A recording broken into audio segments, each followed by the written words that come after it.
Boa noite, pessoal. Bom, a gente vai começar, então, o nosso evento intitulado Nos Deixe Ouvir Sua História Mulher, que temos como convidada a professora Valderez Vigiato Moya. Esse evento, a Ana vai falar, né? Então, não vou falar sobre isso. Eu vou, então, só chamar as nossas participantes da mesa. Então, eu queria chamar primeiro a Ana Carolina Cortez Noronha, que vai fazer a apresentação da professora para compor a mesa.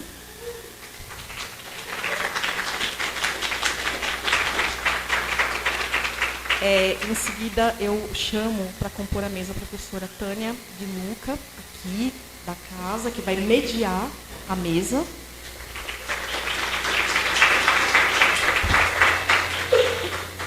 E, por fim, eu chamo a nossa querida convidada, professora Valderez Vigiato Moya, que veio direto de Lins, junto com o pessoal aí, com a força. Né?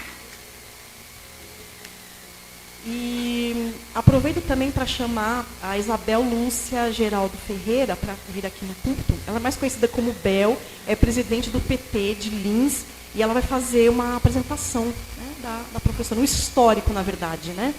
Pode vir aqui, Bel. Carlinha.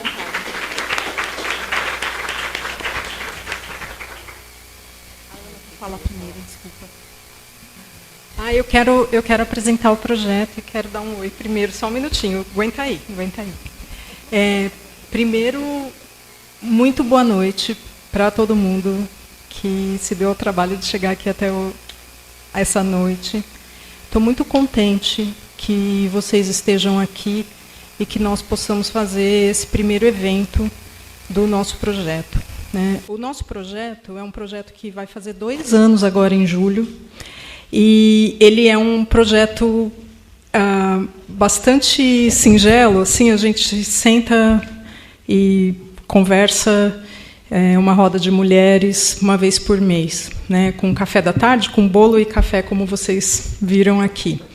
E a nossa ideia é promover o diálogo presencial entre nós, porque ficou muito prejudicado, principalmente depois da pandemia. Né? Então, essas conversas presenciais, elas se fazem cada vez mais necessárias e elas têm um efeito muito importante em cada um de nós. Cada uma de nós, né? Esse é um projeto mais voltado para as mulheres. Essa noite, a gente começa, eu espero que seja o primeiro de muitos, porque a nossa ideia é trazer uma mulher para contar a sua história, e nós temos aqui a grande honra, é uma alegria imensa, trazer a professora Valderez Moya, que vocês já vão saber por que é tão grande a honra e a alegria de tê-la aqui essa noite. Desde o primeiro momento que eu pensei em fazer esse evento, eu falo que nada democraticamente, eu escolhi sozinha que fosse a professora Valderez, pela importância da história que ela tem para Lins, que é a minha cidade natal, mas não só para Lins. A história da Valderez é significativa para o nosso estado e para o nosso país também. E é uma história muito pouco conhecida e que eu espero que, a partir de hoje, a partir desse espaço universitário, a gente possa tornar a história da Valderez uma história mais conhecida. Tá bem? Então, peço a vocês aí atenção e muito carinho com essa presença essa noite. E agradeço muitíssimo, antes de terminar, agradeço cada um de vocês que está aqui, agradeço as minhas colegas Luciana, Rosângela e Carla, que compõem comigo a coordenação desse evento. Agradeço a professora Tânia, que tão gentilmente aceitou esse convite para vir mediar a mesa. Agradeço o pessoal de Lins, que se abalou de lá até aqui e veio para prestigiar a nossa queridíssima Valderez. Agradeço cada um dos meus alunos, dos meus colegas, todo mundo que está aqui. Infelizmente, a gente está em greve, então esse campus está vazio. A nossa ideia primeira era que tivéssemos aí um campo cheio, né, uma plateia cheia, mas tudo bem. Também eu acho que as coisas acontecem no tempo delas e que, bom, acho que a gente traz a Valderez de novo ano que vem. É isso, obrigada, gente.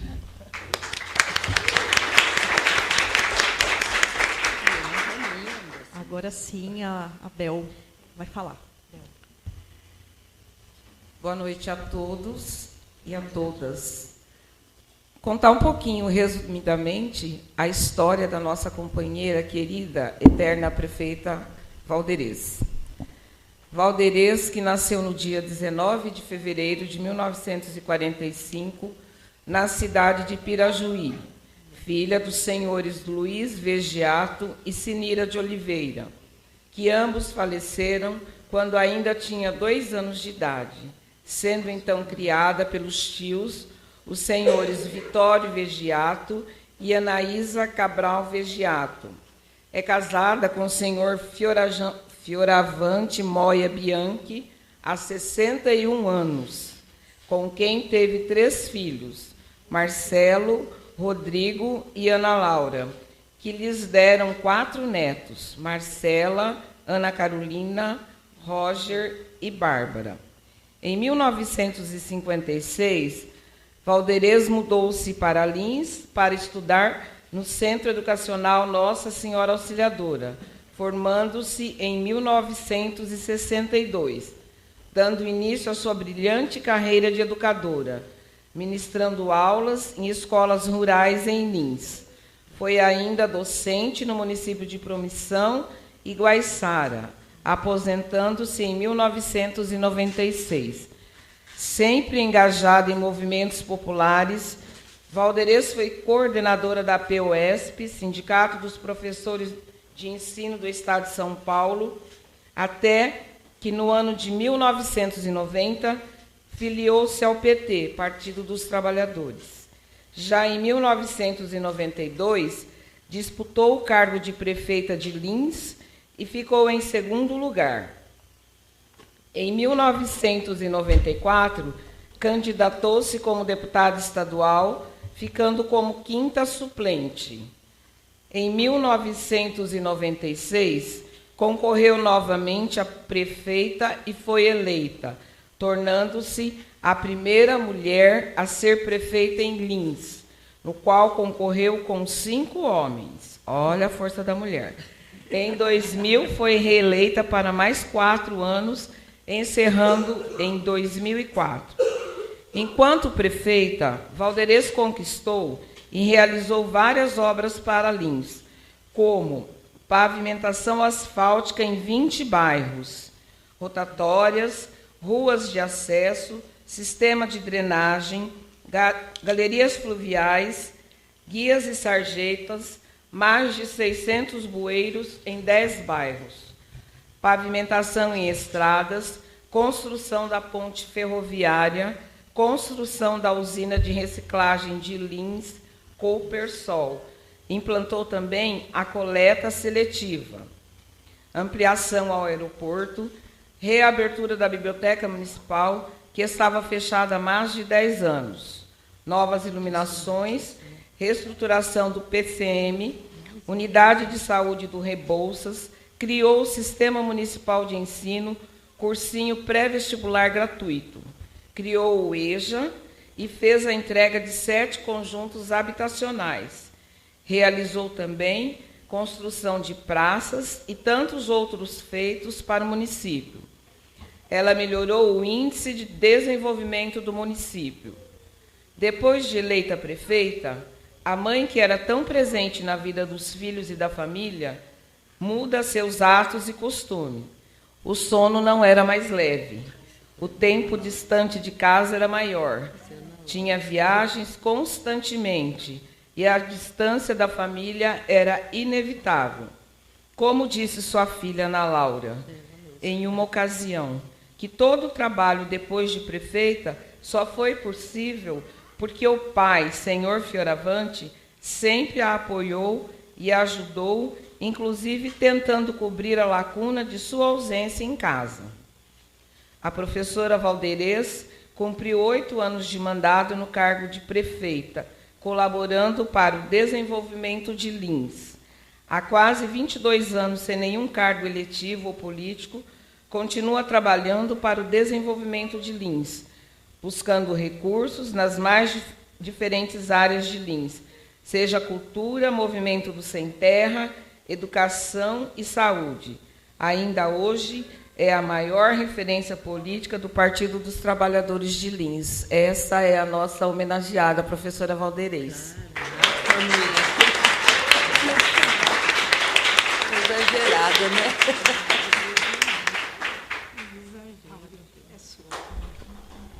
Então, boa noite a todos e todas.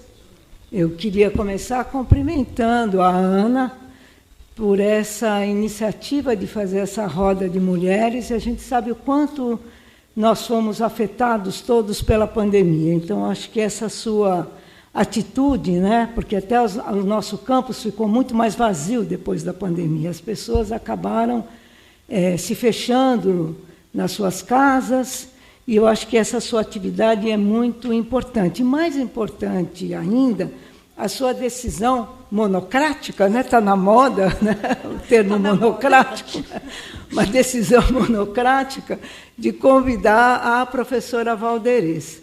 E quando ela me convidou para participar, eu aceitei com um grande prazer, porque num país tão discriminador, tão misógino, né, onde as mulheres sofrem todo tipo de, desde o feminicídio até todo tipo de violência doméstica, onde na política nós somos tão pouco representadas, onde os partidos não cumprem as suas obrigações, porque as candidaturas femininas elas são absolutamente laranjas, né? Porque não se dá o dinheiro para que as mulheres possam fazer as campanhas. Então, nós temos aqui, no estado de São Paulo, no interior tão conservador, né, uma mulher que se elege por 2 vezes, e a gente vê pela breve biografia apresentada, que tem um compromisso tão grande com a população mais carente. De fato, é um prazer para a universidade recebê-la. Eu só sinto muito que nós estejamos em greve. Mas a gente sabe que a greve também é um direito legítimo, né?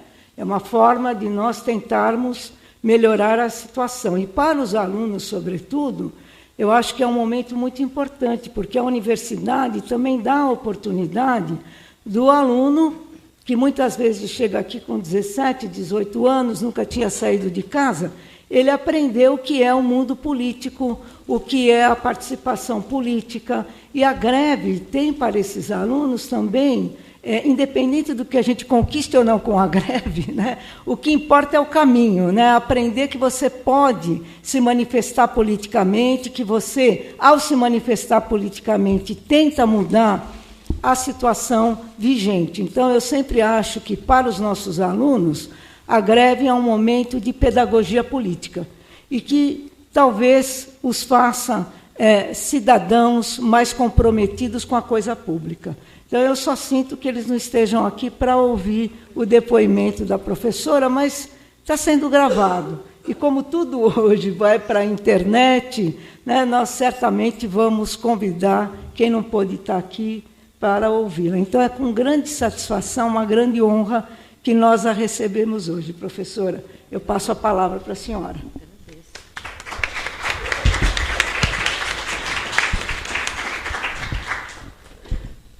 Ô, gente, mas é um vício de professora, eu não sei falar sentada. Por favor. Então, boa noite a todos e todas. Vou cumprimentar a Ana pelo honroso convite, obrigada e parabéns pelo projeto. Em seu nome também quero cumprimentar a Carla, a Rosângela, a Luciana, que são parceiras nesse projeto, que, como a professora Tânia falou, ele vai além do que a gente imagina inicialmente, né? É um começo que isso vai frutificar muito e agradeço muito por ter sido convidada. Cumprimentar a professora Tânia Regina de Luca, que sei que é importante aqui na universidade, sabe? Então, me dá muito prazer e honra estar aqui. Cumprimentar todos e todas, alunos, professores, convidados, e um agradecimento especial para o pessoal de Lins, que se deslocou numa noite fria, pagando, para vir me ver, que a gente se vê todo dia lá, toda hora, né? Então, obrigada, menina. Quando a Ana me falou do projeto, eu aceitei de cara, porque isso é uma postura minha. Eu acho que sempre que sou convidada a falar, a discutir algum tema, eu aceito, depois vamos atrás. Porque quando a gente se prepara para uma apresentação, a gente aprende mais e cresce, né? Mas aí a coisa foi tomando um outro vulto. Eu pensava que era uma conversa lá na praça, lá sentadinha lá na grama, né? Aí foi tomando um outro vulto que realmente assustou um pouco, viu, Ana? O que eu ia falar de mim, a Bel já falou. Tenho 81 anos, olha que coisa mais linda, que marca. Obrigada. Sou casada há 61 anos. O Moia, como toda... Palmas também, né? Porque é tão raro uma coisa dessa. E o meu pessoal, meus filhos, todo mundo... Nossa, essa é a nossa. Então, casada há 61 anos e temos 3 filhos, né? Marcelo, os 3 casados, né? Pela minha idade, também nós tivemos 3 gerações, nós tivemos 3 filhos. Meu filho mais velho é 16 anos mais velho que o segundo, ou melhor, 11 anos mais velho que o segundo, 16 que a terceira. Então, assim, os 3 casados, Marcelo mora em Goiânia, casado com a Silvia Helena, o Rodrigo mora em Porto Velho, casado com a Giovana, Ana Laura mora em Santos, casada com o Tiago. Nos deram 4 netos, Marcela, Ana Carolina, que é a segunda, do Rodrigo, o Roger e a Bárbara. E desde muito cedo, então eu tenho o privilégio de ser casada com um homem que não é machista. Ele não é machista não só de palavra, de texto, mas ele não é machista na prática, no dia a dia, nunca foi.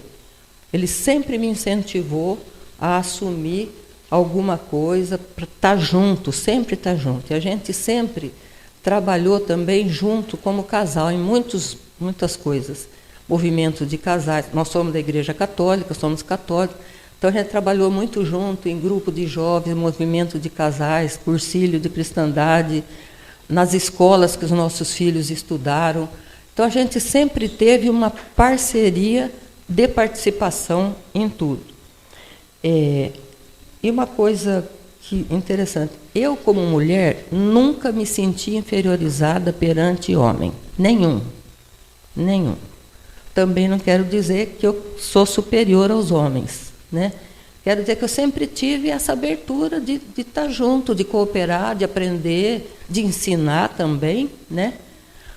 Nunca tive mesmo, desde pequenininha, nenhum... Nossa, eles podem mais, são mais fortes, são nada, nós somos tudo farinha do mesmo saco no final das histórias. Mas não é assim, não.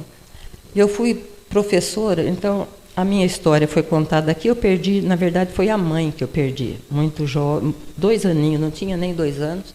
Fui assumida por um casal de tios, os homens eram irmãos, né? O meu tio, meu pai que me criou, era irmão do meu pai biológico.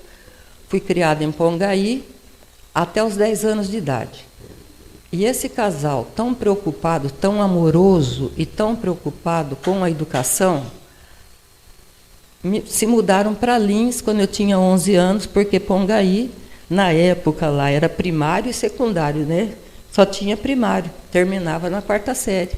Então eu não ia ter onde estudar. E eles já não tinham o recurso suficiente para me bancar como interna, porque os outros filhos mais velhos do casal foram internos em Lins, na Auxiliadora e no Salesiano. A menina na Auxiliadora, os homens no Salesiano. Aí eles se mudaram para Lins. De vez em quando eu fico pensando, olha a grandeza desse casal. Tios, mudaram para Lins para eu poder continuar estudando.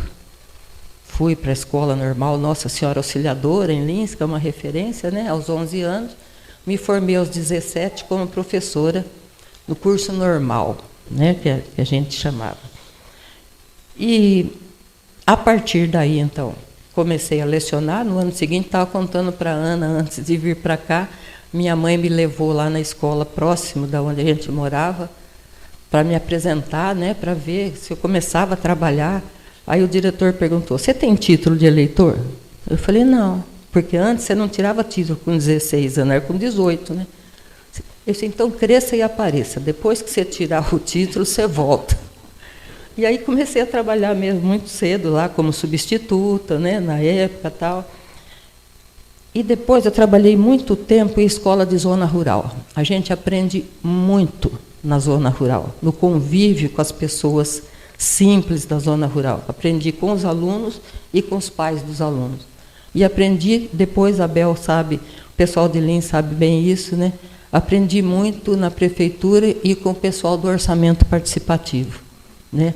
O que é você abrir mão de uma necessidade do seu bairro para um outro bairro que é mais carente e tem mais urgência no atendimento. Então, a vida é uma escola para a gente, né? As pessoas me perguntavam às vezes: você sempre quis ser política? Sempre quis ser prefeita? Eu falava: não, eu nem gosto de política. Aí, com o tempo, eu fui repensando a história. Como que eu não gosto de política? É claro que eu gosto de política. Se eu participo, fui candidata, ganhamos, perdemos, tá? Gosto de política.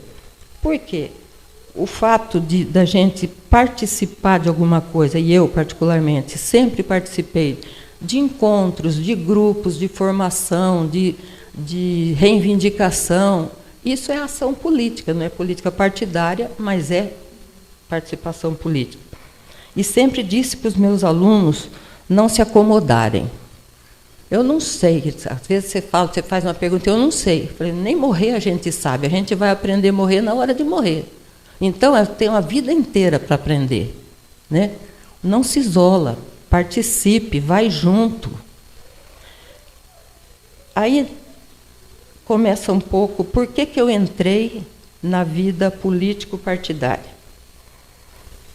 No final dos anos 80, os grupos sociais eram muito pujantes, que logo depois da ditadura, então aí já tinham mais vontade de participação, né? E Lins tinha um grupo grande até, de intelectuais, muitos professores da Unesp, inclusive de Marília, daqui de Assis, o Folquito era daqui, né? De Marília, o Geraldo Aguiar, a Yolanda, uma porção. Pessoal das faculdades de Lins, Serviço Social, da FAO, Faculdade de Filosofia, Ciências e Letras, pessoal da igreja, impulsionado pela teologia da libertação, sindicalistas e pessoas que pensavam que queriam um mundo diferente, né? Então, tinha esse grupo, e eu participava do grupo. E nós resolvemos, num determinado momento, que a gente ia... Determinado momento, não, no ano 90, 91, que a gente ia se reunir e discutir o que a gente queria para Lins. Quais os problemas que Lins tinha, quais as propostas que a gente poderia apresentar para o próximo candidato a prefeito, que a campanha seria em 92, eleição em 92. Tá, e lá vou eu era coordenadora da APOESP, regional, né, da região de Lins. Ia como coordenadora, como sindicalista.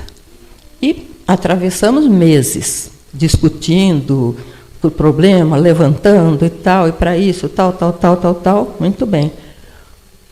Projeto, trabalho pronto. Quem vai ser o candidato que vai apresentar as propostas? Para mim, particularmente, eu achava que já tinha os candidatos, né? Que nós tínhamos 2 vereadores participando do grupo, um do PT, um do PCdoB. Tranquilo, um prefeito, outro vice, tudo bem. Eles não toparam.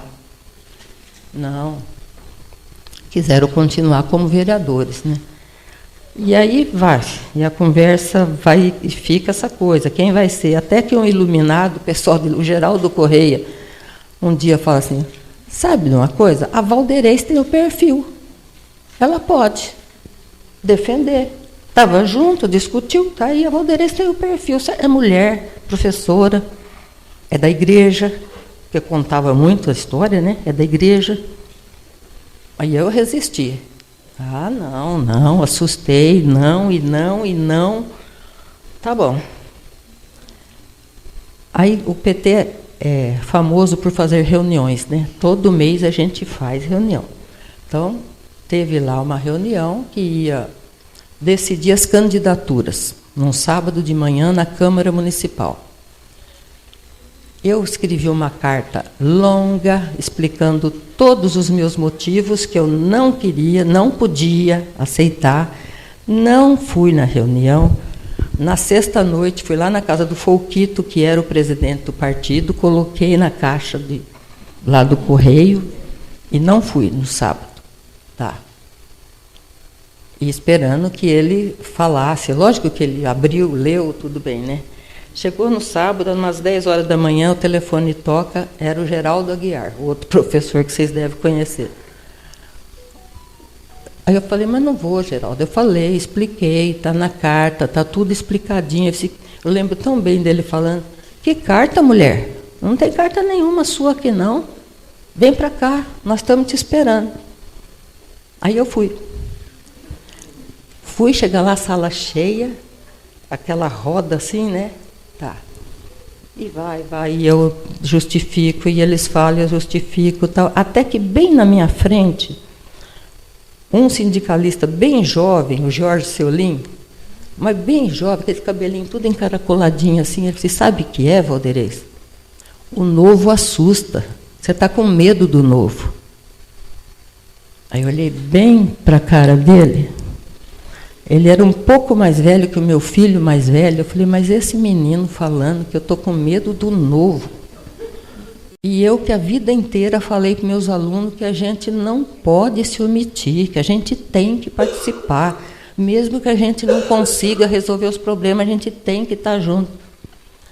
Vocês querem saber de uma coisa, gente? Vamos parar de sofrer? Vocês param de sofrer, eu paro de sofrer também, e tá, sou candidata.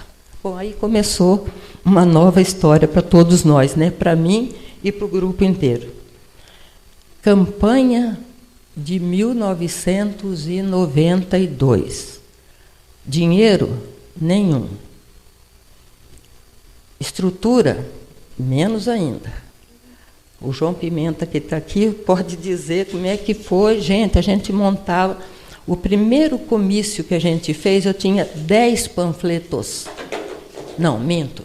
Tinha 10 camisetas e uma porção de panfleto que a menina xerocou a minha cara e a do vice e o nome dos vereadores no verso. Metade de uma folha sulfite, porque a gente não tinha dinheiro também para tanta coisa, né? E assim começou. Então, a campanha de sola de sapato, garganta, visita, fomos em todos os cantos da cidade, falando, mostrando e tal. Comício era um caminhãozinho velho, mas tão velho mesmo, gente, era muito engraçado aquele caminhão. No primeiro comício, não é que um dos meninos nossos lá ainda cai do poste que estava montando, todas essas coisas assim, né?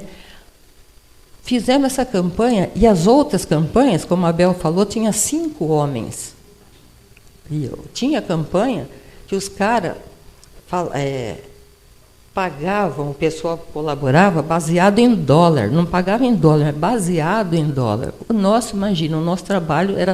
Era antes do plano real ainda. Então, era um negócio assim, e nós, com o nosso jeitão, perdemos. Claro. Mas perdemos por 5% dos votos da campanha rica. E aí ficou aquela coisa assim, né? Ah, mas mais uma semana, mais 15 dias, mais um mês, mais não sei o quê. Tá. Aí já embalaram. Mas essa campanha, então, aumentou os nossos sonhos, nosso compromisso foram aumentados também, né? Deixou saudade. A campanha, ficava lembrando, a gente fazia as reuniões e lembrava, e aconteceu isso, aquilo, aquele outro. E deixou muita esperança também. Tanto é que me convenceram de novo, aí eu nem relutei tanto, fui candidata a deputada em 94, uma votação expressiva para a cidade de Lins, ficando lá na suplência, Mas por quê? Em 96, aí candidata a prefeita. Aí o grupo já estava maior, mais estruturado. Dinheiro não tinha, não, mas tinha mais estrutura. E nós fizemos tudo de novo, do nosso jeito de fazer campanha, né? Tudo de novo, andando de porta em porta, e faz, e fala, tá bom. Ganhamos. Bonito, ganhamos. Uma das coisas que eles falavam é, primeiro, que a gente não tinha nenhum figurão entre nós, né? Segundo, que, como a gente não tinha, nós íamos trazer a CUT para administrar Lins. Não ia ser ninguém de lá, era a CUT que ia administrar. Era tudo gente de fora. E aí nós batemos o pé, né? Experiência administrativa ninguém tinha mesmo, de verdade verdadeira, ninguém tinha. Mas tinha a experiência de participação em eventos, em sindicatos, em reivindicações, e tinha o sonho.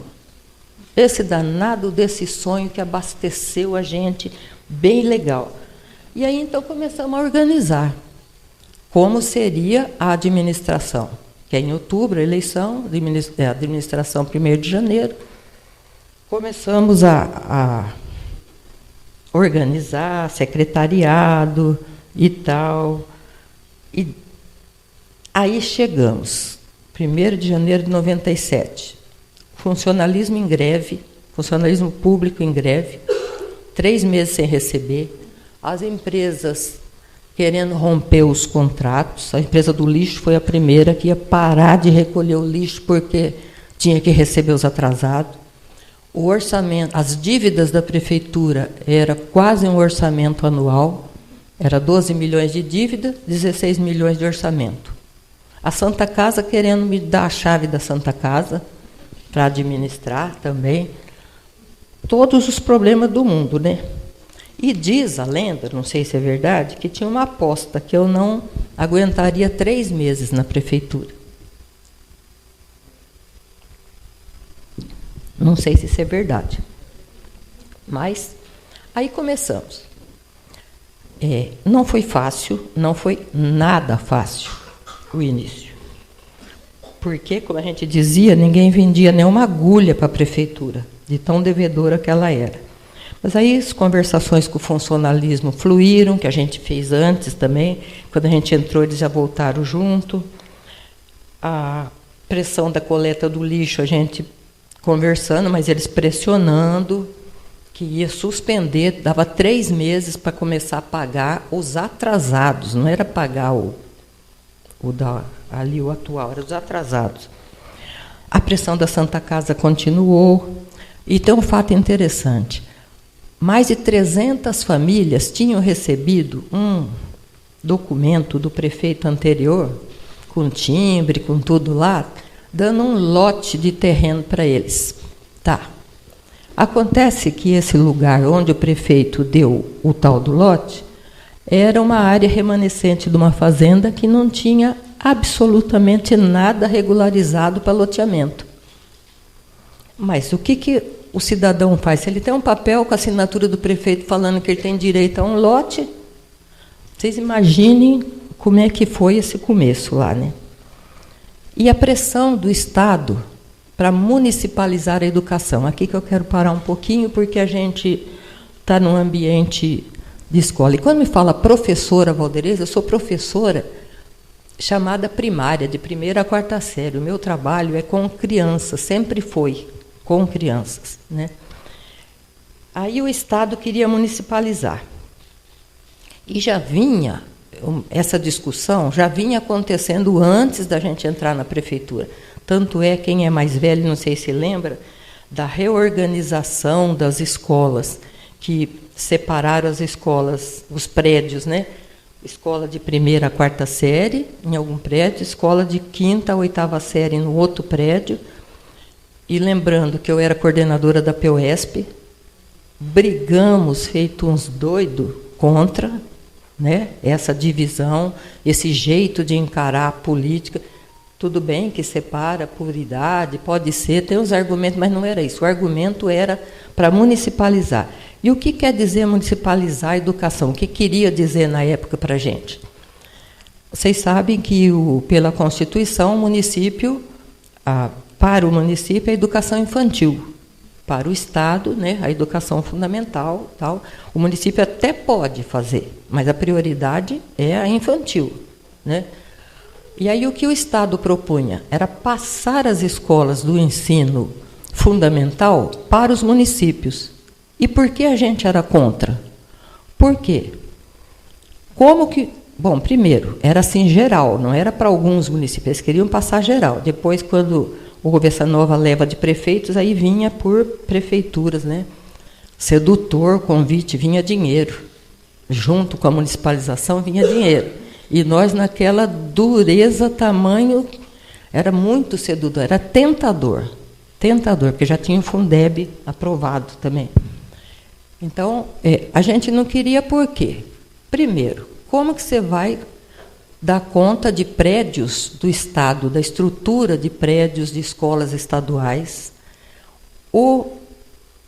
a proposta pedagógica, não são todos os municípios, e nem o nosso, apesar de ter gente muito capacitada, fazer proposta pedagógica para o município, para tudo, para todo o ensino fundamental, e depois bancar os professores nas suas licenças, aposentadorias, mortes. Aí tudo ficaria por conta do município. E a gente tinha clareza que o município não tinha como arcar com essa responsabilidade, apesar de muito tentadora. E o governador até fazia assim, né, acenos de outros convênios com o município, se municipaliza, a gente cede aqui, municipaliza, a gente faz não sei o que lá, tá. Mas a gente resistiu e não municipalizamos. Criamos a nossa rede municipal de ensino, atendendo a educação infantil, e começamos paulatinamente, né, primeira série, no outro ano, primeira e segunda série, primeira, segunda, terceira, primeira, segunda, terceira e quarta. Devagar, implantamos. A educação infantil de Lins é de qualidade, era e continua. Esse é um marco muito importante da educação infantil, e agora também a fundamental, que foi sendo implantada. Eu acredito aqui também que vale a pena a gente falar um pouco do orçamento participativo. O orçamento participativo é um sistema que foi criado lá no Rio Grande do Sul com o Olívio Dutra, na administração petista do Olívio, e ficou famoso. Consiste no quê? A prefeitura apresenta para a população a situação da prefeitura, do orçamento. O orçamento é uma caixa preta para a maior parte das pessoas. Eu lembro de um senhor numa reunião falando, ele se levantou numa reunião até que não era de periferia, era no centro da cidade. Ele disse: olha, eu tenho 75 anos. Eu nunca ouvi prefeito nenhum falando isso, desse jeito. Então, o que a gente fazia? Bom, nós dividimos a cidade em 16 setores, e um distrito, 15 na cidade, e um distrito, que é o de Guapiranga. Fazia a primeira reunião, apresentava o orçamento. Quanto de dinheiro tem? O que vem do governo federal, o que vem do governo estadual, o que é arrecadado no próprio município, que geralmente é a menor parte. A maior parte sempre é ou o ICMS ou o Fundo de Participação. A do município, a arrecadação própria, é sempre menor. Para nós era bem menor mesmo. Aí se apresentava tudo e os compromissos que a prefeitura tem. Porque tem coisa que você tem que pagar. A estrutura da própria prefeitura, a água, a luz, os caminhões, os carros, os funcionários dos diversos setores. São gastos obrigatórios, que você não tem como escapar. Então, isso a gente apresentava para eles. Né, tudo. É meio desanimador para o pessoal ver aquela situação lá que acha, sempre a gente acha, na prefeitura tem dinheiro, tem dinheiro, eles não fazem porque não quer. Tá. Aí tem todas as tais das rubricas, né?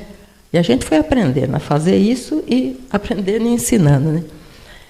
Aí, na segunda rodada de reuniões, a gente Então, no começo ouvia também, mas na segunda rodada de reuniões, aí eu ouvia a população, os problemas dali que eles apresentavam, discutiam, e eles faziam propostas do que queriam para o bairro. E nessa segunda reunião, cada 10 representantes elegia um delegado. Aí as decisões seriam com esses delegados, né? Mas antes disso já fez toda a radiografia da situação do bairro ali. Eu esqueci de falar uma coisa importantíssima que nós fizemos, mas logo de cara. A gente era meio atrevido, sabe? A situação da prefeitura, a gente foi tomando o pé dela, de outubro até dezembro, e vimos que estava muito pior do que a gente pensava, né? Aí copiamos também, porque a gente, para copiar a coisa dos outros, maravilhoso. Esse do Olívio Dutra, que maravilhoso orçamento participativo. Implantaram lá, deu certo.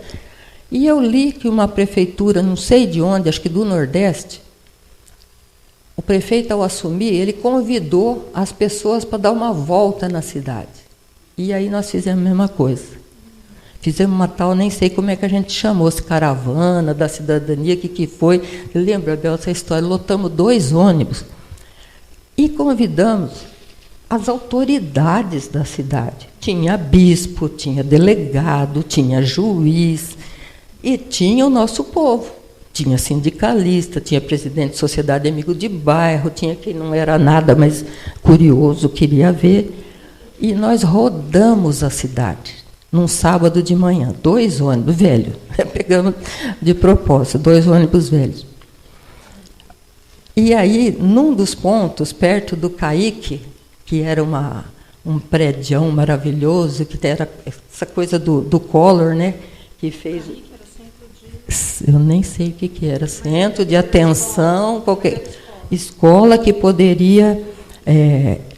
também tinha espaço para saúde, para cultura, tá? Então, lindo, a gente pensava, era aquilo que a gente pensava para uma escola. Só que com que você ia colocar aquele monstro a funcionar? Mas colocamos, ficou bem legal.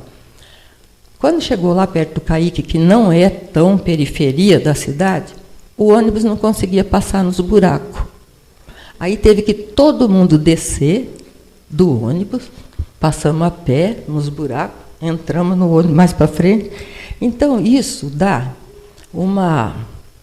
Porque a maioria das pessoas conhece o centro da cidade e o bairro onde mora. E ali, eles ficaram muito espantados de ver essa Lins. Que Lins é essa, gente? Com tanto problema na periferia, tanto buraco, tanta... Então, foi ótimo para nós. Porque daí, quando você tinha algum problema, eles sabiam que você não estava jogando sujo, você não estava inventando. Todos tinham visto. Então, do orçamento participativo foi um pouco... Não ia as autoridades no orçamento participativo, não. Do orçamento ia só o povo mesmo, que estava interessado em resolver problema deles ali. A gente pôs prioridades, eles elegiam depois prioridades para o bairro e prioridades para o município. Mas, mesmo assim, essa visita coletiva foi muito importante, foi um ponto fundamental. A nossa preocupação sempre foi a transparência e a participação. Sempre, em tudo, não só nas coisas sociais. Na educação, na ação social propriamente dita, no esporte, na cultura, mas a gente também fez muita participação com as coisas mais técnicas, vamos dizer. Criamos uma agência de desenvolvimento econômico e tecnológico de Lins. Olha que ousadia! 70 mil habitantes, agência de desenvolvimento econômico e tecnológico. E funcionou. Funcionou. E os caras iam e discutiam. Aí era a outra camada da sociedade que ia discutir com a gente. Criamos a incubadora de empresas, né? A incubadora em parceria com o Sebrae. Também um passo muito diferenciado. Criamos uma que era o Adote uma Praça, que é a Mana Beoso que era a responsável. Que tem, né, lógico, Lins tem muito estudante, foi chamada a cidade das escolas, teve grandes faculdades, vamos querer retomar esse posto, mas tinha ali numa avenida um canteiro bem largo, só de grama. Os meninos, os estudantes, eles iam nos sábados, sexta-noite, sábado, botavam o carro lá no meio daquele canteirão e, tome música, barulho, festa, grito, churrasco e tudo, né? E o pessoal incomodado com aquilo lá. Aí começamos o Adote uma Praça. E o pessoal adotou esse canteiro. Então, aí urbanizou o canteiro, botou planta, botou flor, sei lá. Sinto muito pelos alunos que tiveram que achar um outro lugar para fazer as bagunças próprias da idade, né? Mas adotando várias praças. Aí a gente ia atrás das empresas e elas adotavam. A prefeitura pagava a água e a luz e eles cuidavam do planejamento, da urbanização ali. Fizemos, como foi falado, a Abel falou várias coisas aqui, muitas parcerias. Porque quando a gente não tem dinheiro, a gente tem que buscar parceiro. Sempre você tem alguma coisa a oferecer. Sempre. Eu aprendi com o Covas, o governador Mário Covas, o fraco dele. Ele era do PSDB e ele me chamava para as coisas. Os caras do PSDB morriam de raiva de ver a prefeita do PT lá e conseguindo coisas, né? Mas ele não gostava que você falasse, fosse pedir as coisas. Era propor parceria. Propôs parceria para o Covas, dava certo. E nós, tanto é que a gente fez uma regularização de uma avenida. Quem conhece Lins, a Nicolaus Arvos, que vai para a FAO, para a Faculdade de Auxílio, que ia para a engenharia. Todo ano, essa avenida, com a chuva pesada, levantava tudo o asfalto, porque não tinha por baixo, não tinha galeria como você escoar a água da chuva. Então, levantava esse asfalto, no ano seguinte fazia novo asfalto. Essa lenga-lenga a vida toda. Com o governo do Estado, então, a gente fez a parceria. Ele entrou com o dinheiro e nós entramos com a mão de obra e o equipamento. Está lá, firme e forte a Avenida Nicolaus Arvos, você não vê mais falar nada. Mas por quê? É uma descida com minas, várias minas, e um tubo de, eu não sei o que o Tabian falou na época, lá 80 centímetros, 1 metro que seja. Para carregar a água da chuva não dava. Então, fizemos muitas parcerias com instituições, com as universidades. Muito bom conversar com a universidade, com os professores que vêm com projetos como esse seu projeto, Ana, que você coordena, de ir mesmo para conversar com as mulheres, né? E fizemos muitos projetos, muitas parcerias com todos.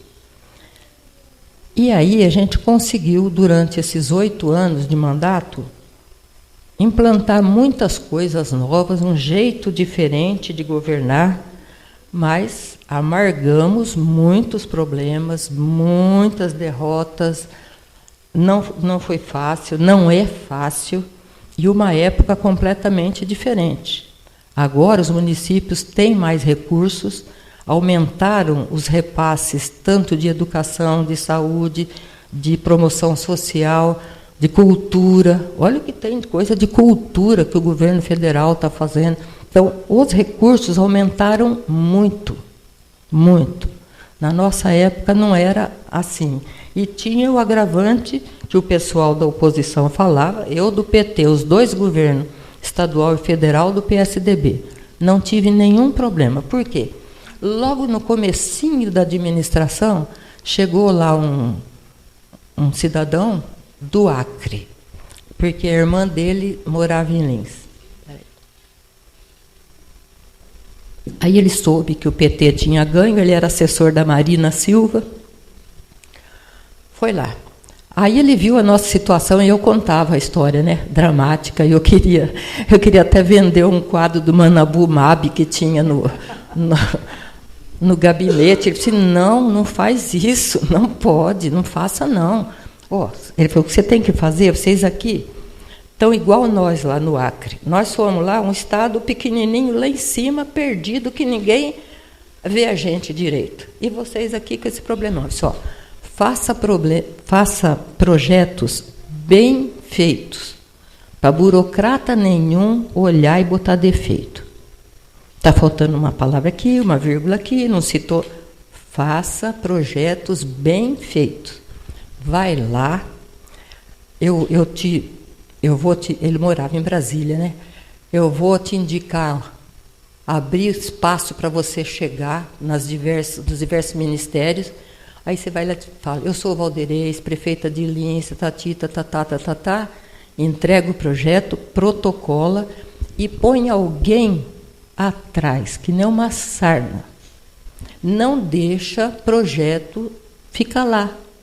E foi assim que a gente conseguiu, mas muita coisa, gente, mas muita coisa. Né? Você não deixa passar, porque é fácil. Se me entregar umas folhas, entrego para você, chega o outro, põe o outro em cima, o outro, acabou. Se não tiver alguém para relembrar aquilo ali.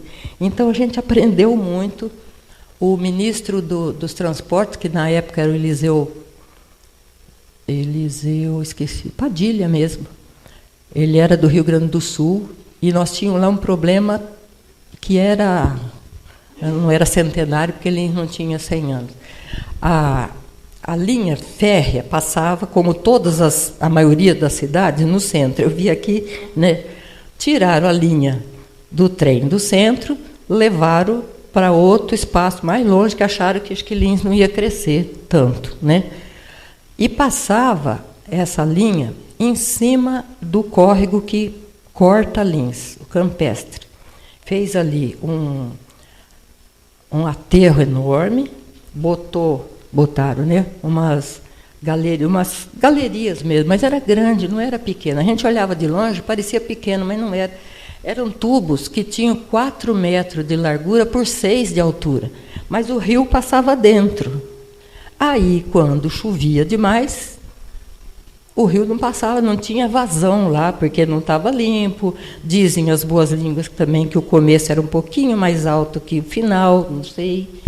E todo ano, ou quase todo, o pessoal pobre perdia.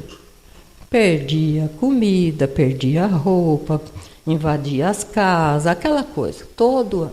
E aí a gente tomou que a gente ia resolver esse problema. Eu fui no Ministério do Transporte 11 vezes. Aí um dia o ministro foi tão engraçado que eu cheguei e ele falou assim, a prefeita que já faz parte desse ministério, ele não aguentava mais ver minha cara lá. Mas conseguimos dinheiro para o projeto, conseguimos depois fazer o convênio, e agora tem lá uma ponte. O trem passa por cima e está toda aberta, porque se não fosse isso, essas chuvas últimas, Lins estaria toda debaixo d'água. E a gente nunca falou que lá seria resolver todos os problemas. Os problemas seriam fazer as lagoas de contenção antes da Rondon, manter a calha do rio limpa e fazer lá embaixo a desobstrução. Era isso. Se pega minhas falas dos jornais lá, está tudo isso. Toda vez eu falava as 3 coisas necessárias. É o meu celular, meu Deus. Então, a gente conseguiu muitíssimo. Mas não conseguimos eleger nosso sucessor, não estamos conseguindo eleger vereadores, né, que é fundamental você ter na Câmara representantes, né, que façam que dê suporte para a administração e faça também a interlocução com a sociedade. Alguns dos problemas eu carrego até hoje, porque, como prefeita, ordenadora de despesa, o que fica de bucha, eu mesma que respondo. Né? Não ficou para nenhum secretário, para nenhum diretor. E até agora, gente, faz 22 anos que nós saímos da prefeitura. Ainda tenho, de vez em quando, que correr atrás de processo, tá? Tem isso, tem aquilo, vamos atrás. Como a gente não tem dinheiro para pagar advogado, porque, não sei se posso falar aqui, mesmo gravando, né? Há uma grande parte, assim, que a gente ouve falar aí de sonegação, de corrupção. Alguns é corrupção mesmo, outros, eles, dos contratos que fazem com empresas privadas, pede para pôr um tanto a mais, 5%, 10%, 20%, que fica para a administração fazer seus corre, né? Geralmente pensa para fazer depois a campanha, a próxima campanha. A gente nunca fez nenhum acordo de nada, nada, absolutamente nada. Então, a gente não tinha nem padrinho nenhum importante, nem muito menos dinheiro, né, para pagar advogado. Aí, quando você sai da prefeitura, todo mundo, cada um vai cuidar da sua vida. Nós tivemos secretário que largou emprego e depois, como é que faz? Não é mais secretário, vai se virar. Teve quem foi lá para o Nordeste, teve quem foi para São Paulo, teve quem espalhou todo mundo. E aí fico eu, ainda bem que tinha um amigo advogado que trabalhou com a gente, o Coleman, com uma situação financeira danada também, mas ele deu suporte, né? A gente trocava, fazia escambo. Ele faz o trabalho, eu compro alguma coisa. É bem na questão do escambo mesmo, né? Porque quem tem a pretensão de fazer carreira política não faz igual a gente fez. Ele vai se estruturando para se manter depois. E nós estamos aí, professora, primária, quase sem grandes recursos, mas tendo que responder. E temos amigos, fundamental, tenho amigos. Então, depois de passado, como a história é minha, não é da prefeitura, né? Passado os 8 anos, eu acabei contando a história da prefeitura, passados os 8 anos, aí que esparramou todo mundo, e a gente continua aquele grupo unido de sempre, nem todos, né? Mas aí eu trabalhei um pouco eu trabalhei no Sebrae como consultora, foi um período interessante, nós fizemos até uma cartilha para outra candidatura, né? Especialmente para os vereadores. Trabalhei no gabinete do prefeito de Araçatuba, que ele me chamou para a gente tentar organizar a região, porque a gente tem clareza que um município sozinho não resolve os problemas, ou você se une num conjunto ali, mas difícil, não conseguimos. A gente queria levar para lá um incinerador para o lixo, não deu certo, não deu. Algumas coisas deram, coisas menores até que deu. Mas depois eu trabalhei 5 anos numa cooperativa de assessoria técnica de extensão rural, Coater, lá em Andradina.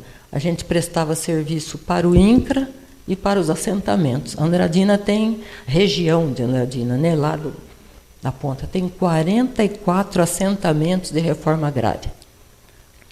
Então, ali, a vida pulsa, muito diferente, mas se você só pensa em assistência técnica, eles não conseguiam ir para frente. Então, a gente investiu muito, e foi comigo o Luiz Tesoto, que era o que ia cobrar, que quando a gente estava da prefeitura era ele que era a sarna que cobrava lá para cima, né? E nós investimos muito na organização do pessoal, muito, em associações, em cooperativas, especialmente as mulheres. Elas se organizarem para produzir, porque elas produzem, elas fazem crochê, elas fazem receita de bolo, receita de doce, cada coisa deliciosa, mas cada um no seu cantinho. E como é que sai lá do assentamento e vai vender na cidade? Não dá. ou você se junta. Então, isso a gente conseguiu fazer com elas uns trabalhos muito legais, muito bem feitos. Fiquei 5 anos lá. A minha filha, eu falei em 2015 que eu ia parar. A minha filha falou, duvido que você vai parar. Mas eu cumpri minha palavra. De 2015 para cá, eu não estou com nenhum cargo formal, não tenho nenhum contrato com ninguém, mas continuo com os mesmos sonhos, os mesmos jeitos, as mesmas propostas, de estar junto. Isso que eu acho que o fundamental é a gente estar junto. A gente não pode se separar, porque a gente sozinha é muito... Você vai expondo minhoca na cabeça, né? A gente tem que estar junto para trocar ideia. E agora o nosso sonho mais novo para Lins é o Instituto Federal de Educação. E nós vamos conseguir levar, com a nossa teimosia, com a graça de Deus, nós vamos levar o Instituto Federal. Qual ministério agora? Me perguntaram, qual ministro? Onde você está? Lá em Brasília, você conversa com o Lula? Opa! O Lula é cidadão linense. Olha que coisa linda, quando eu era prefeita, o Wilson Bezerra propôs, ele é cidadão linense. Então, gente, é isso. Agora eu fico à disposição de tudo que eu falei, se alguém quiser falar alguma coisa, ficou alguma curiosidade, ver o que gostaria de falar. Essa, então, é a minha história.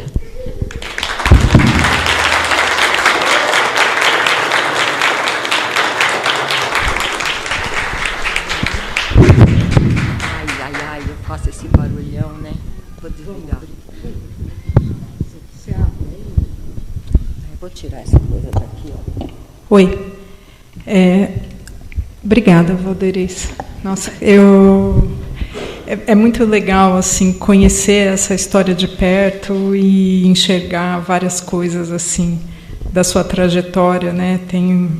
Eu tenho grande admiração por você e por toda essa história, e eu acho muito bonito ver a força do coletivo no qual você sempre acredita, sabe? Isso fica muito forte na sua fala para nós, né? Essa preocupação com o coletivo e esse agir coletivo também. Essa mulher está indo a Brasília, tá, gente? Tem fotinho dela lá no Jornal de Lins, lá no Ministério, em Brasília, pedindo esse Instituto Federal, mês passado ou retrasado, tá? Então, ela não parou, não. Ela diminuiu, mas não parou, não. Mentira. A gente abre para vocês que quiserem fazer pergunta, que quiserem saber mais algum detalhe, que quiserem fazer algum comentário. A palavra é de vocês. Pedro. Falando aqui comigo. Queria que ela falasse mais um pouquinho sobre a relação dela com o mundo rural. Quando ela trabalhou numa escola do campo, ou era uma escola para o campo. Mas isso, como é que foi a sua relação com esse tratamento durante o seu tempo no governo? Fiquei fascinado por isso. Estou muito admirado pela sua trajetória. Parabéns. Valeu, Eu sou lucidez também. Tá. A escola rural, que agora quase não tem mais escola de zona rural, né? A gente trabalhava, vocês acreditam, tinha salas de 3 séries, 1ª, 2ª e 3ª série numa mesma sala, né? Eu trabalhei 1 ano só numa sala assim, fiquei 8 anos numa escola, num bairro lá de Promissão. Aí eu ficava com a 3ª e 4ª série, a minha companheira com 1ª e 2ª, e a gente trabalhava junto. Trabalhar com crianças da zona rural, pelo menos era, né? Muito gostoso. O jeito deles tratarem as coisas, o jeito solidário de olhar as coisas, sabe?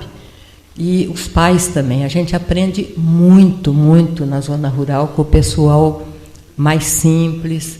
E aí, por isso que quando eu fui lá para a cooperativa, para esse trabalho lá em Andradina, eu relembrei essa parte e foi muito bom conversar, porque você precisa, eles têm muito boa vontade, têm solidariedade, têm coisas para te oferecer, mas não tem organização, não sabe como fazer isso, né?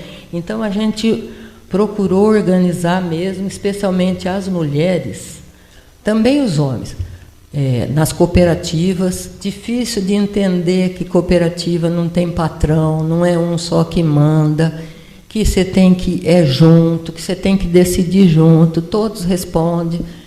Não é fácil o trabalho, não é fácil, mas a gente deixou uma semente muito boa lá na região de Andradina mesmo. E as mulheres, até tem uma... eu falei, elas fazem... Crochê todo mundo sabe fazer, é engraçado isso. Toda mulher sabe fazer crochê. Eu acho que nem... Eu também não sei fazer também. Mas as mulheres da zona rural, elas sabiam, tá? E sabem fazer doce, culinária, pães, coisa. Então vamos fazer, mas a gente tem que pensar na organização. Quanto você usa, quanto você gasta? Não faz ideia do quanto você precisa gastar, empregar para fazer aquilo ali. Se você quer vender, quanto é, que preço você vai colocar, né? Então, isso é mesmo educativo, né? Foi feito como uma sala de aula, educação, e a gente conseguiu deixar alguns grupos, pelo menos 3 grupos lá, elas muito organizadas, produzindo, com higiene, que também você tem que levar em conta, né? Com higiene, com outro jeito, não o jeito anterior, mas se você vai vender, como é que você vai fazer? Você tem que fazer diferenciado. E elas estão... Você lembra, nós fomos em Andradina há pouco tempo, né? E uma delas lá falando que ela está agora apresentando, que ela... Onde que ela foi? No Claude, Foi na televisão a mulher, virou famosa. Uma daquelas lá está famosa. Porque ela faz, como é que chama o projeto dela? De flores e frutos, acho que é. Qualquer coisa assim.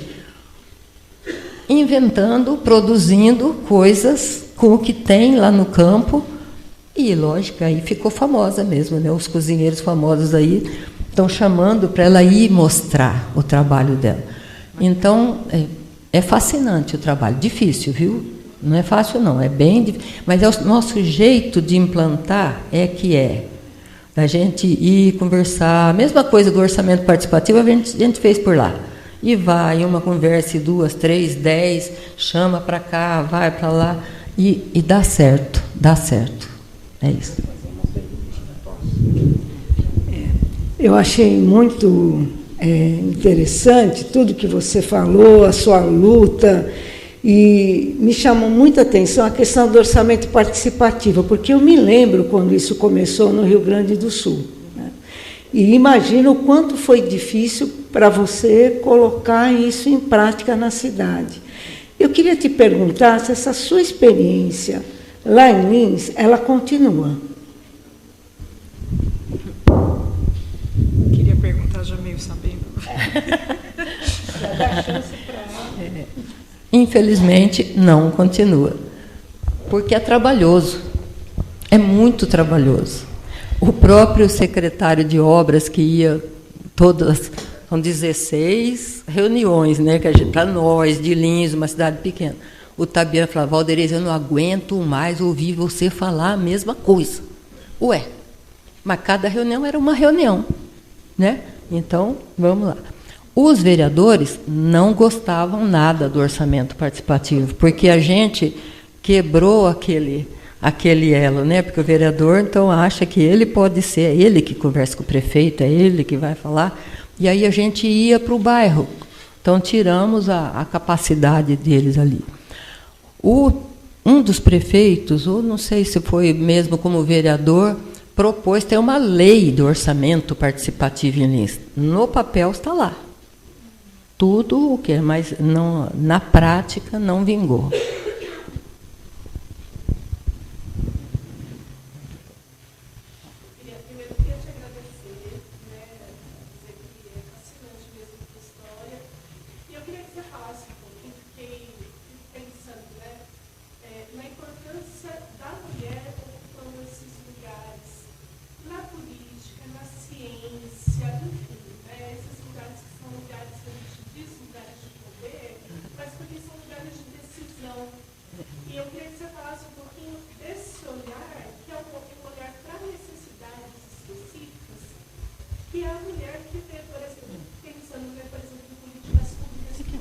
Porque acho que o pessoal lá não ouve, né?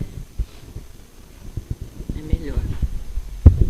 Bom, gente, boa noite. Então, agradecer primeiro, né? E eu queria que você falasse um pouquinho mais sobre o papel da mulher nesses lugares, né? Na política, na ciência, porque há um olhar específico para necessidades que, se a mulher não aponta essas necessidades, elas não são vistas, elas não são enxergadas, né?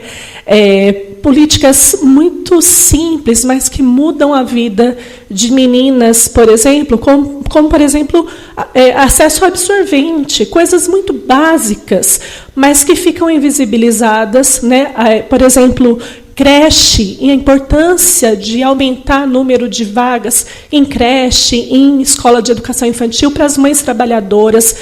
De uma certa forma, o que a gente tem é a necessidade de mulheres se engajarem nesses lugares para que essas necessidades sejam vistas, sejam pautadas. Então, eu queria que você falasse um pouquinho disso, da tua experiência, trazendo para a política pública essa necessidade que muitas vezes é a mulher que aponta. Obrigada, viu? Eu que agradeço. Então, eu acho que aqui o componente do meu caso particular é o que eu falei para vocês. Primeiro, que eu nunca me intimidei perto de homem nenhum. Segundo, ter a felicidade de ter um marido não machista, que me permitia... Porque, veja bem, você participar de atividades, de associações, de reivindicações, uma grande parte, ele ia junto, outras não, as específicas de mulheres. Mas nunca colocou nenhum impedimento. Então, eu acho que aí... E as mulheres, de maneira geral, como elas sempre têm esse nosso histórico de mulher, de ser subserviente e tal, elas não acreditam também em mulheres. Poucas acreditam que uma mulher é capaz de administrar uma cidade. Sabe? Fica mesmo aquela coisa assim, né? Será? Então, tá. E tem o componente, eu acho que mais, eu estou falando de mulheres mais simples, o componente de cuidar da casa, porque a responsabilidade da casa, historicamente e ainda agora, é da mulher, né? É ela que tem que cuidar, é ela que tem que ver. Eu ouvi um dia um senhor falando, numa palestra para jovens, ele fala, sabe aquela camiseta, aquelas roupas que você larga já jogada lá, no chão, no banheiro, no quarto, depois ela aparece na gaveta ou pendurada. Como será que ela foi lá? Uma mágica? Não, alguém fez. Quem que fez? Minha mãe. Então tá. Então as mulheres têm historicamente essa obrigação, vamos dizer, né? E por isso elas não se sentem também capazes. E aí entra o papel do homem. Ela só vai sair para fazer alguma coisa se o homem cooperar, se ele ajudar, se ele ficar em casa com os filhos um determinado período, se ele arrumar a cozinha para eles, né, não é para ela, para casa, se cuidar da roupa, pelo menos tirar do varal e dobrar e guardar. Então, não tem o apoio, a maioria dos homens não dá esse apoio, e elas se sentem como as mais simples, trabalhando na zona rural e lá nos assentamentos. As mais simples acham que é mesmo obrigação fazer e tem que respeitar o marido. Tem que respeitar o marido. Quem manda é o marido. Aí elas não têm o espaço para agir politicamente fora. Mas a gente, como professora, eu lembro de uma reunião que participei quando meu filho mais velho estava numa escola grande, em Lins, tudo. Não sei, foi à noite a reunião, coisa rara, né? E aí eu fui para o microfone, muito atrevida, né? Quando você faz aquelas conversas, você vai lá, eu falei, sabe, e eles reclamam, os professores reclamando que os pais não participavam das reuniões de pais e mestres, não respeitavam, não iam, só iam os pais dos alunos bons, os que precisavam, não aparece lá. Tá, aí lá vou eu para o microfone. Sabe por que não vem pais de alunos? Porque faz durante o dia. Uai, eu trabalho, eu sou professora. Eu tenho que faltar para vir na reunião. Os pais que trabalham fora, trabalham no comércio, eles vão faltar para vir numa reunião de filho? Não vêm. Claro que os professores ficaram muito bravos comigo, claro que quem estava pensando um pouco melhor gostou, e as reuniões passaram a ser no sábado à noite. Ruim para uma porção de gente, mas aí a gente tinha que ir, né? Ninguém mandou falar. Sábado à noite tinha reunião, então você tinha que ir lá. Deu a ideia. Mas nessa questão de mulheres, eu me lembro também da deputada Maria Esther Grossi, lá do Rio Grande do Sul. Não sei se vocês já ouviram falar, mas é uma figura, gente. Ela tinha um cabelo, ela pintava aquele cabelo, pelo menos umas 3 cores. Sempre ela estava algum produto bom, algum cabeleireiro excelente, porque ela tinha muito cabelo bonito e pintado, sempre de 3 cores. Diz que quando chegou lá no parlamento, deputada federal, não tinha banheiro para mulheres. Os banheiros eram para homens. Para mulheres não tinha. E ela era educadora lá no Rio Grande do Sul. E ela começou a ver aquele pessoal que trabalhava ali analfabeto. Então, ela já foi atrás de criar a educação formal para eles, a alfabetização. Então, é isso. Realmente, quando a mulher chega, em alguns pontos, ela consegue. Ela tem um outro olhar. Ela vê coisas que o homem normalmente não vê. É um problema deles, não estou criticando os homens. Eles foram criados, e nós, mulheres, criamos nossos filhos assim. Pior é isso, a minha filha me dava cada catracada, assim, por que ele não vai fazer? E por que eu? Tá, aí a gente aprende, né? E faz os dois fazerem a mesma coisa. É uma proposta de casa, é homem e mulher, está lá na mesma casa, então a gente vai aprendendo. E as mulheres, normalmente, têm um olhar muito mais sensível para os problemas mais próximos mesmo, né? Isso você está certa. Já pode vir para cá, enquanto você vai vindo, eu vou perguntar e a gente junta as duas. Uma coisa que eu acho muito interessante que a professora Valdeira está dizendo, e eu acho que é a pura verdade, é que ela nunca se sentiu inferiorizada, né? E sempre enfrentou as situações.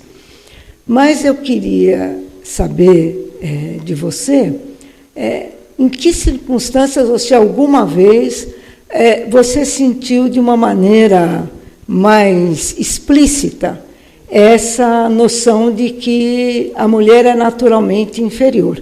Se você pode dar alguns exemplos, ou algum exemplo, né? Apesar de você não temer, os outros talvez tivessem a tendência a, entre aspas, te colocar no seu lugar.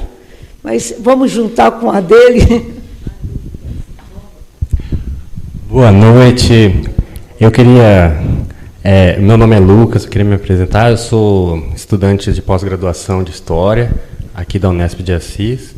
E queria, primeiramente, parabenizar, né, a organização, através da professora Tânia de Luca, né, da Ana Noronha, e todo mundo que está organizando esse evento, e pela escolha, né, da professora Valderez, que fez parte, né, da minha história, faz parte da minha história de uma forma assim, inexplicável. Eu nunca imaginei que, né, na universidade onde eu estaria estudando, eu veria uma palestra da professora Valderez, né?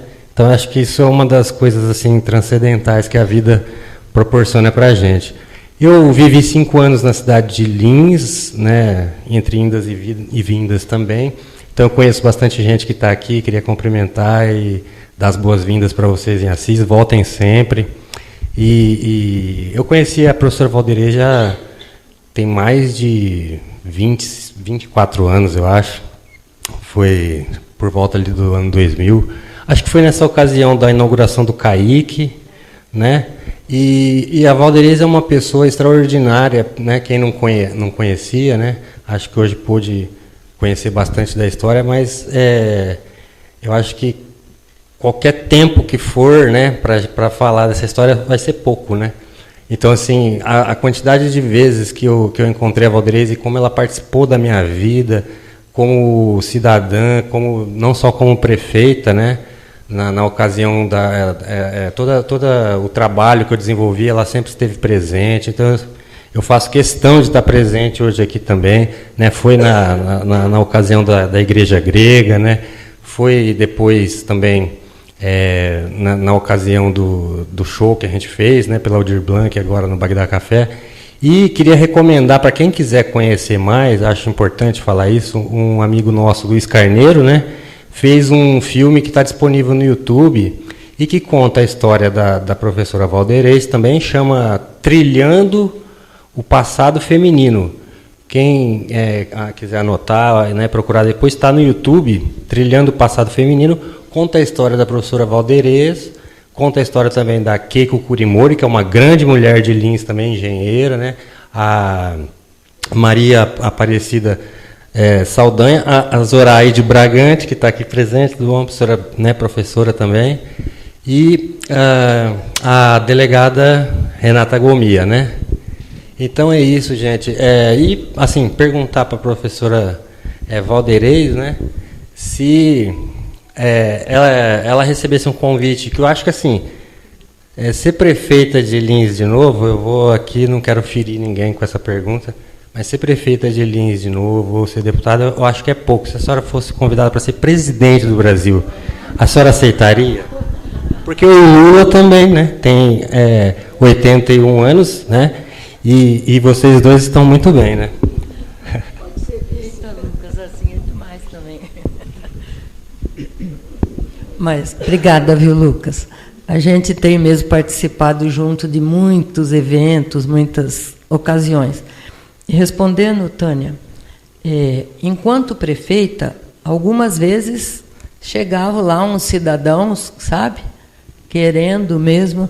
Tem 2 episódios, assim, eu não posso citar nomes, evidentemente, mas um de uma universidade e o outro, que era vereador, ele deve ter enchido a cabeça do cara antes de ir lá, aí chega aquele senhor enorme.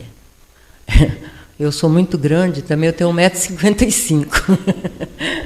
Chega aquele senhor enorme, com aquele vozeirão e tal, que a senhora está beneficiando outra universidade, porque eles estão há pouco tempo aqui, nós estamos.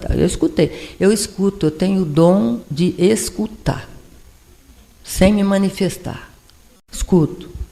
Aí, depois que ele falou todo, né, achando, sei lá o que ele achava, eu falei, bom, o senhor ou foi o senhor foi informado por alguém ou que não conhecia ou que é mal intencionado, e era exatamente o cidadão que estava do lado dele, que tinha dado a informação. Ou ele não sabia, ou ele é mal intencionado. Aí eu contei toda a história, aí o cara me pediu desculpa no final, sabe? Não, eu não sabia que era assim, prefeita, não. É porque eu fui informado de outro jeito e tal. Aí, num outro evento, estava lá, porque, enquanto prefeito, o Exército acho que nunca pensou que uma mulher seria prefeita, né? Tem um patrono, você tem que botar a tua foto lá, né? Onde faz quando convoca os meninos para servir o Exército e tal, e Lins tem quartel, né? E sempre tinha lá aquelas autoridades, e a prefeita estava lá, lógico. E estava num almoço muito... Estava o coronel-general, era general, coronel de Lins, né? Um general, e veio um cidadão também falar contra a minha administração. Eu disse, dizem que a voz de Deus, a voz do povo é a voz de Deus, mas a senhora não vai ser eleita, não vai ser votada lá no bairro. Ele era padre, não era nem liderança, ele era o padre. Eu falei, muito me surpreende o senhor falar um negócio desse. Quem é o senhor? Para falar do bairro lá. O que o senhor conhece da história do bairro? É um bairro de Santa Terezinha, as meninas conhecem. Antigo, carente, cheio de coisa, e a gente foi lá e fez um monte de benefício, sabe? Mas ele queria uma determinada coisa que não foi atendida, no caso dele. Na hora ele não me respondeu muito, depois o general veio falar, prefeita. Ele se espantou com a resposta, porque normalmente eu não faço isso, eu não dou resposta em público, assim, para ofender. Mas ali ele foi muito taxativo, sabe? Estava todo o alto comando lá, o cara veio me falar, aí disse, prefeita. Então eu enfrentei várias coisas, e homens que, não comigo particularmente, mas você vê os homens tratando as mulheres como de segunda categoria, né? Um fato interessante também, bem antes de eu, quando a gente estava nessa coisa que eu falei lá de 80, que a gente, no final da década, os movimentos sociais eram muito intensos, a gente tinha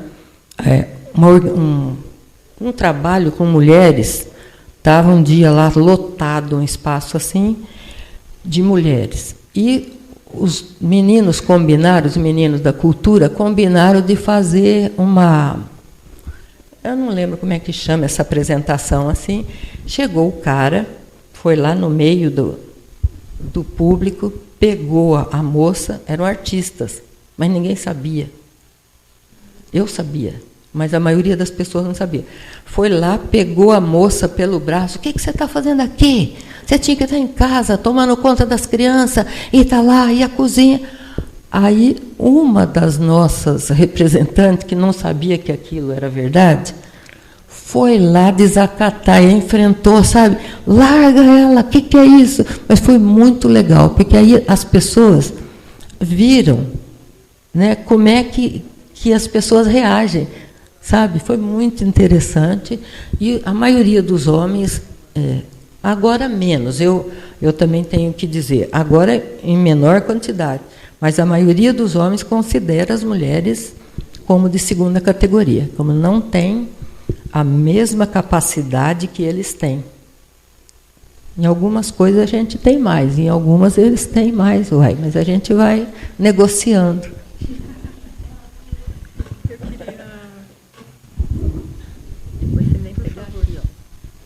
Enquanto você chega, eu queria só dar um depoimento. Assim, eu me lembro um pouco da Valderez como prefeita. Eu morava em Lins e eu via aquela mulher, eu achava bonito, sabe? Achava inusitado, assim.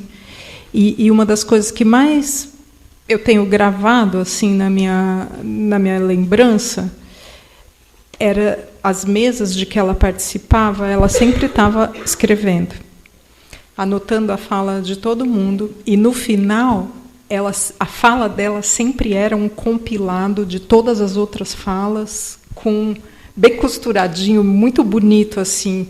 E eu me lembro de admirar muito esse fazer, assim, eu achava chique, né? Chique. Não, eu achava uma estratégia muito bonita de escuta e de integração, né? Assim, trocando em palavras mais bonitas.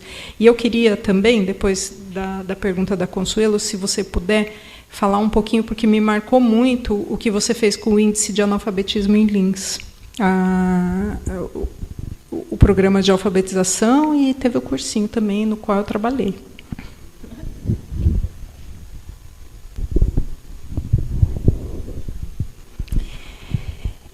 A Valderez, ela empodera as mulheres de uma forma muito meiga, muito meiga. Eu fico muito emocionada quando eu vejo a Valderez falar, porque ela nunca tem uma palavra rude, mesmo quando é atacada. Eu tenho aprendido muito com ela, porque eu vim de uma periferia que as mulheres elas têm que ser muito mais agressivas, muito mais ríspidas, porque nós somos mais atacadas, né? Somos mais atacadas. Então, eu tenho convivido com a Valderez e aprendido essa ternura. E eu tenho levado isso para a sala de aula. Tá? Esse abraço, esse olhar diferenciado. porque uma mulher negra, periférica, pobre e mãe solteira que sai de uma favela e tem vontade de estudar, isso assusta as pessoas, porque na realidade eles não querem nos abrir esse espaço. Ninguém quer. Houve até uma mãe que disse: espera aí, mas qual faculdade ela estudou? Ela realmente é formada? Numa escola particular em Lins. E eu pensei em falar 1000 coisas. Geralmente eu falo, né, Ana? Eu sou muito grossa, estúpida. Eu aprendi a ser assim. Tá? É uma forma de me proteger, de dizer, olha, eu estou aqui e eu não vou sair daqui. Mas eu queria saber como é que a Valderez ela consegue, apesar de todos esses enfrentamentos, que não são poucos.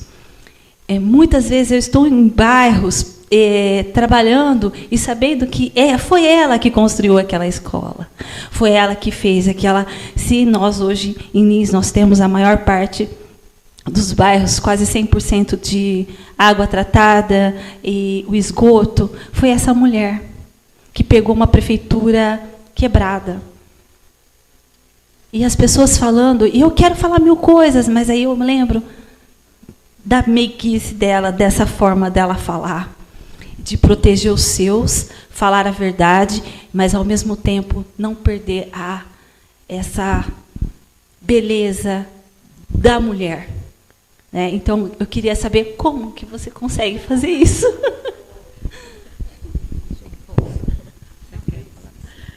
Obrigada, Consuelo. Mas você melhorou muito, viu, companheira?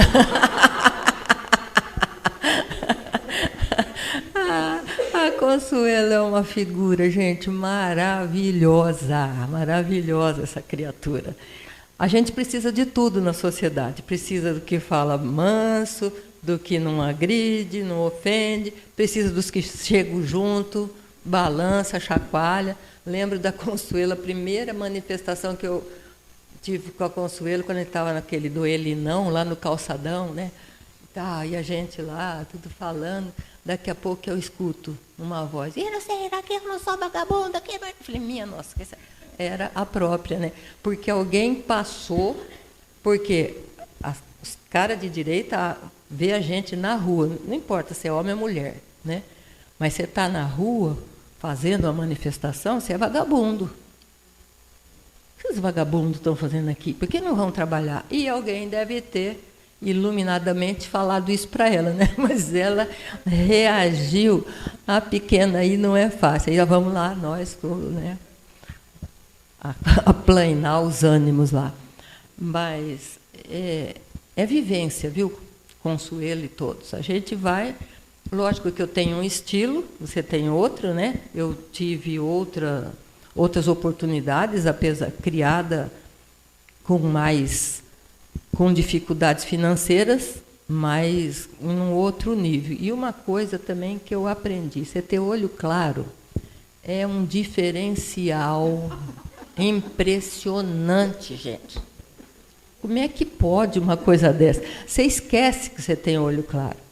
Aí as pessoas, nossa, te valorizam. Então, é o que está, é a cultura. Que o negro, que o olho preto, o racismo... É menos, agora, sabe Deus... Não, eu sei de onde veio meu olho claro, é família italiana. Meu pai tinha um olho azul lindíssimo, e o meu sogro tinha um olho claro também, meu marido não tem. Mas os filhos nasceram com os olhos maravilhosos, claro também. Mas isso te dá um diferencial. Então, não é fácil. O negro, de maneira geral, também. Eu tive uma discussão uma vez com uma pessoa, ele falava, mas você não é negra, você não sabe o que o negro passa, o que sente. É verdade também. Né? O homem também não sente todas as nossas carências, necessidades, desejos, sonho, romantismo, sei lá, o que a gente, que é muito próprio, característico, mais característico da gente. E nesse, você falar, nas greves, quando a gente ia para as escolas, A Selma, que infelizmente não pôde estar aqui hoje, também, um dia nós saímos de uma escola, ela falou assim, eu não acredito, eu falei a mesma coisa que você falou, e eles acataram o que você falou. Ué, não sei, né? Um pouco também é o jeito de fazer as coisas, mas a gente vai aprendendo. Mas há necessidade de ter todos os jeitos, todas as nuances, todas as bravezas, todos... Às vezes xingar faz bem também, né? Não pode guardar tudo. Mas eu não lembro o que foi a primeira coisa. Ah, que a Ana falou. É verdade. Uma das coisas boas, pelo menos no meu ponto de vista, no fato de você ser, no caso, prefeita, é a última a falar, aprendeu no protocolo. É a primeira que chega, né, anunciado, mas é a última que fala. Aí você vai ouvindo mesmo. E eu tenho esse hábito de escrever. Aqui eu não escrevia, nem trouxe a caneta. Eu tenho o hábito de escrever. Aí escrevia e fechava, né?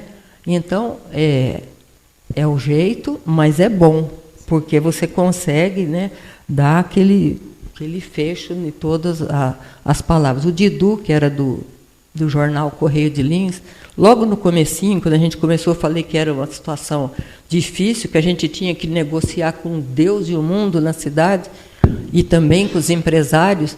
Aí, esse meu jeito de esperar, né?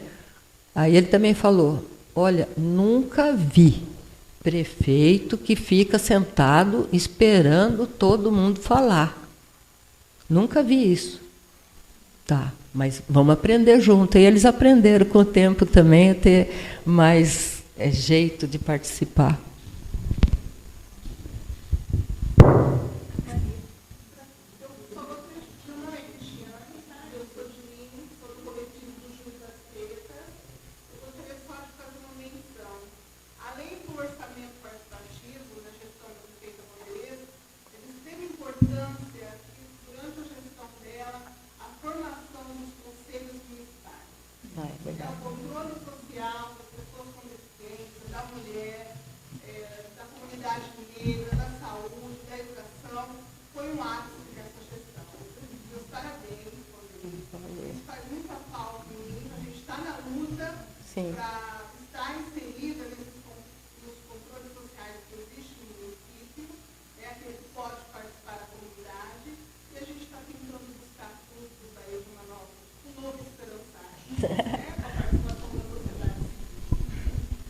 Legal, isso mesmo. E essa menina trouxe sangue novo para o PT de Lins, para a participação de conselhos.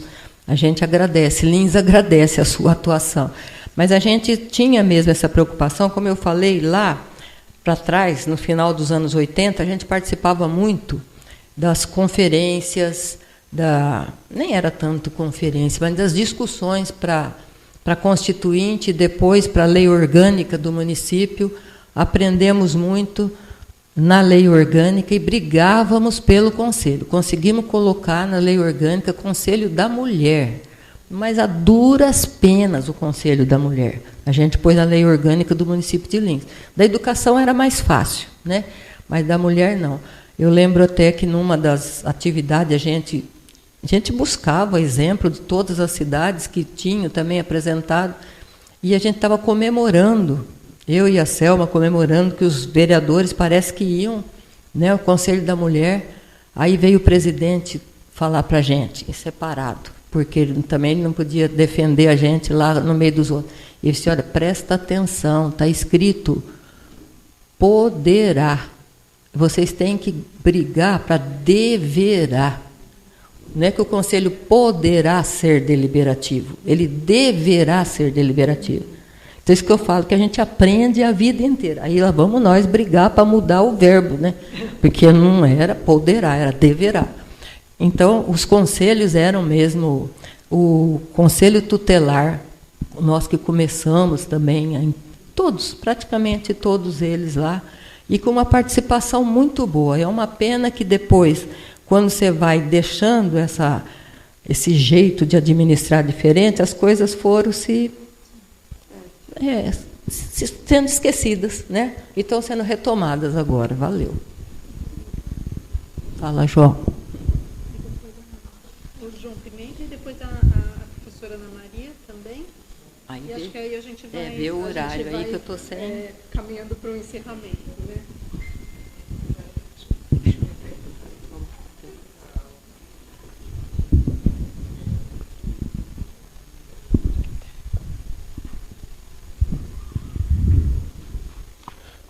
Boa noite a todos. Eu sou de Lins e eu gostaria de também dar um depoimento a respeito da Valderez, porque eu tenho hoje mais de 70 anos, mas eu trabalhei na Telesp e trabalhei junto com o marido da Valderez, e a Valderez com esse jeitinho que está todo mundo falando aí. E nós tínhamos uma comunidade assim, que parece que não, mas sempre organizadinha, e sempre a Valderez estava lá dando apoio. E também queria falar assim, que às vezes as pessoas não podem imaginar. Lins é uma cidade de 106 anos de idade, e uma cidade muito preconceituosa, muito racista, e uma cidade que teve uma hegemonia e uma administração todinha de fazendeiro, e que foi quebrada essa hegemonia em 76 pelo Casadei, e que também sofreu uma barrada, é diferente, né? E depois, pior ainda, foi um balde de água fria na cara da burguesia linense, daquele comércio linense. Isso que eu estou falando é muito sério, porque Lins era racista ao ponto de ter clube que não entrava negro, e uma cidade organizada que tinha os seus grupos, os ferroviários, tinha o exército lá, assim, era organizada tanto em clube, eram as comunidades que eles se juntavam através de Rotary, maçonaria e etc., né? E a massa do povo pobre quase não tinha espaço, né? E com tudo isso, a Valderez, sem acho que saber de nada, coitada, foi pego lá diante de uma necessidade, porque tinha um grupo também de umas pessoas valentes que acreditavam no trabalhador, que acreditavam nas pessoas pobres, até mesmo rural, trabalhador rural, o pessoal da igreja, muito humilde. E a Valderez acho que teve coragem, como tem até hoje, né, de não dizer não, e foi representar todo aquele povo e fez um trabalho de 8 anos maravilhoso, né? E hoje, às vezes eu costumo dizer para o pessoal que tudo que às vezes esses prefeitos que entrou não conseguiu fazer o que a Valderez fez, né? Quando você entra em Lins, onde as pessoas andam, né? E às vezes sem dinheiro, como ela falou aqui, né? Os bairros, hoje às vezes a maioria dos bairros de periferia que tem em Lins, de Lins 5, eu falo com a Cris, a Valderez fica bravo porque é o Paulo Freire, né? Bairro Paulo Freire, mas na Santa Terezinha asfaltou 100%, ela saiu lá asfaltando 100% na cidade, e numa época que uma imprensa ruim, né? Então, o meu depoimento é de gratidão pela coragem dela, que acho que a coragem que ela tem de não ter medo de nada, ela mostra assim, com certeza tem medo, porque nós, ser humano, costuma ter medo, mas a Valderez mostra uma pessoa que não tem medo, que está sempre disposta e que acredita na organização do povo pobre, do povo trabalhador, né? Eu também aprendi a acreditar, porque eu vi o PT nascer em Lins, através do trabalhador rural, boia fria, que se ajuntava e que era combatido pelo exército, e que pela felicidade do Lula estar naquele dia lá, se ajuntou com esse pessoal e foi somando com tanta gente boa igual a Valderez, e que a gente está indo como uma avalanche, que por mais que o pessoal não quer, mas a organização do povo é forte, e a Valderez faz parte dessa luta do povo, dessa organização do povo, como exemplo, e Lins é um resultado disso, e eu tenho certeza, Valderez, que nós vamos avançar muito, e tem muito do seu dedo, não só para a nossa cidade, mas para o Brasil todo.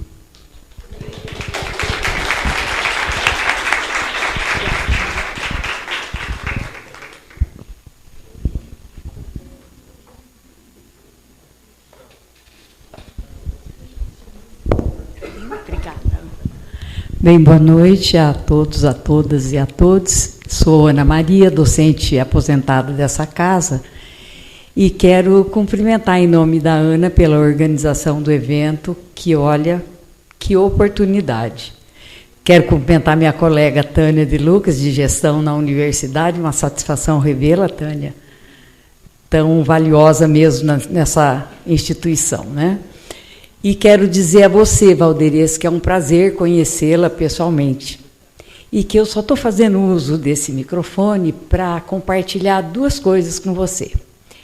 Primeiro, para dizer que minha irmã mais velha, que foi o braço que nos colocou a compreensão, nos deu a possibilidade, por suas mãos, de compreender o que era o pensamento da esquerda, que era uma fã sua, também diretora regional, coordenadora regional de APUESP, e que lembro a alegria que ela contou quando, na formatura do filho dela em Lins, ela pôde estar com você. Então, a gente grava isso. E depois a convivência aqui com o Foquito também, que a gente pôde acompanhar um pouco. Então, dizer que é uma satisfação conhecê-la, ouvir a sua história, parte dela a gente já conhecia, dizer que sou também petista, sou filiada. E a segunda é contar para você que, meados da década de 2000, eu também fui candidata a prefeita aqui na nossa cidade. Mas não tivemos a mesma oportunidade, né, que você teve em Lins, ou não conseguimos inscrever na história um fato mais significativo. A Assis é também, como o companheiro estava trazendo aqui, eu falei, nossa, mas será que ele não está falando de Assis, não? Ele está dizendo Lins. Assis é uma cidade bem provinciana, acho que quem vem para cá e não era daqui fica assim, nossa, que horror, né? Mas quem é daqui viu essa cidade se formar desse jeito, né? E, coincidentemente, também trabalhei em empresa privatizada, né, na ferrovia por 20 anos antes de me tornar docente aqui na casa. Então, a gente conhece bem como é que se escreve a história na região, no interior, né? Em torno das ferrovias e com esse provincianismo que a gente quase que não suporta, né? E que coloca as mulheres nesse lugar que as companheiras tão bem descreveram e que a Valderez soube com muita altivez dizer, comigo não vem não, né? Então, eu quero reforçar, dizer que um evento desse é muito bem-vindo e que para nós é uma satisfação tê-la conosco. Gratidão, viu?